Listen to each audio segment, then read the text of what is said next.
So the final lap of this Tissot sprint underway here in Japan.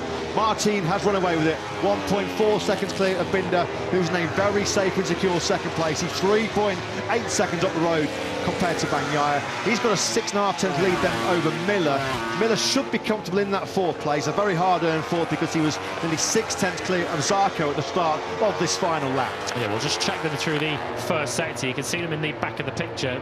Miller ahead of Zarco. It's 4 tenths of a second through the first sector, so you feel it's only a mistake really from there that will allow Miller to release Zarco through. Of course, Bagnaia and Martin have been our most successful sprinters so far this season. 4 wins apiece. As it stands with half a lap to go, Martin is going to be the first of 5 gold medals in 2023. He's got half a lap to go. But more significantly, he's going to be on course for the hat-trick. He's going to win the last 3, and he's going to win them without even seeing anybody else's rear tyre. It's been Super Saturday dominance again from Jorge Martin. Well, it was game on in this World Championship, wasn't it, coming in to this Japanese Grand Prix after Bagnaia's blunder in the Indian Grand Prix last weekend. Well, the heat, the pressure now is really building on Bagnaia. He could be 8 points clear going into tomorrow's Moto Grand Prix of Japan.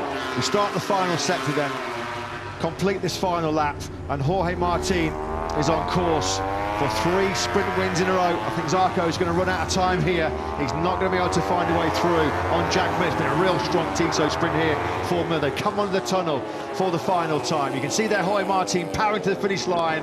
It's a hat-trick of sprint wins, 3rd on the sprint for Martin. There is joy in Japan for the Martinator as he claws back more vital ground in the championship's chase. He wins the Tissot sprint here in Motegi.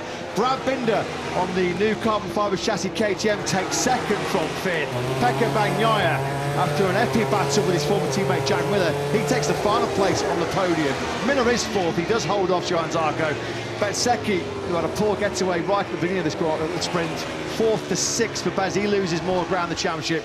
Points for Marc Marquez, a first sprint points for Fabio Di Gianantonio. Maverick Vinales takes 9th place. Further back, an absolute horror show for Fabio Quartararo. Quartararo took the checker flag 15th, but he was 19.3 seconds behind this man, Jorge Martin. There was your championship picture then going into tomorrow's Moto Grand Prix of Japan. 8 points splitting Bagnaia and Jorge Martin.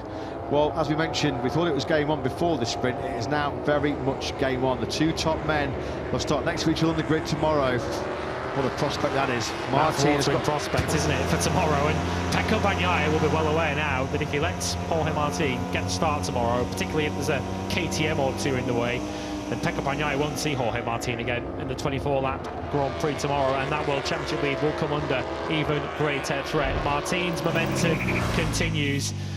Superb victory, and once again, from start to finish, you can see just how pumped up Martin is with that. If you didn't believe already that the World Championship challenge is on, he certainly will now.